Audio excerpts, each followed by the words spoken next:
देखो, ये घबराए हुए लोग हैं। राहुल गांधी जी का त्याग और परिश्रम और तपस्या ये देश के लोगों ने एक्सेप्ट कर ली है। जिस तरह से 25 गारंटी राहुल गांधी जी ने देश की जनता को दी है, जिसमें महिला है, युवा है, किसान है, मजदूर है और कामगार है, और उनको ऐसी जो गारंटी दी है उसका विश्वास लोगों का राहुल गांधी के प्रति बढ़ गया है।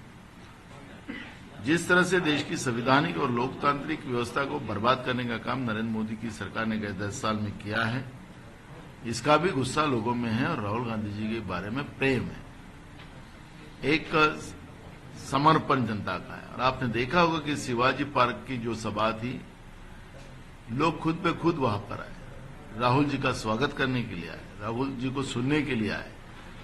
और स्वाभाविक है, अब केंद्र की सरकार इनके पास है, राज्य की सरकार इनके पास है, आईबी का रिपोर्ट इनके पास जाता है, उसके आधार पर इनको पता लग गया कि अरे ये तो माहौल खराब हो गया हमारी तो दुकान बहुत चल रही थी अच्छे से, जाहिरात, जनता के पैसे की लूट, टीवी पे, पेपरों में रोज करोड़ों रुपए की जाहिरातें देकर जनता के पैसे की लूट करने का काम इन लोगों ने किया, झूठी झूठी जाहिरातें इन लोगों ने दी।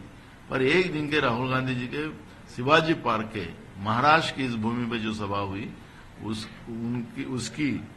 सभा की दहशत इनके मन में हुई और इसलिए ये आनंद फानंद में कुछ भी बोलने का काम शुरू किया है। दो मुंह का तो साफ यही लोग है, भ्रष्ट सरकार महाराष्ट्र की, असंवैधानिक सरकार महाराष्ट्र की, इसका तो परिचय देने की गरज नहीं है। और हम नहीं बोल रहे असंवैधानिक सरकार है, माननीय सुप्रीम कोर्ट ने कहा है।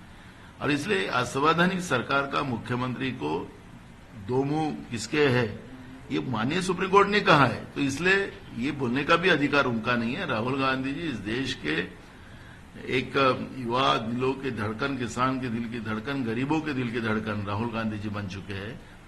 और इसलिए इन लोगों को एक जो डर पैदा हुआ है, इसलिए आनंद फानंद में कोई भी शब्द बोलकर वो खुद ही अपने आप को लोगों की नजरों में गिरा रहे हैं।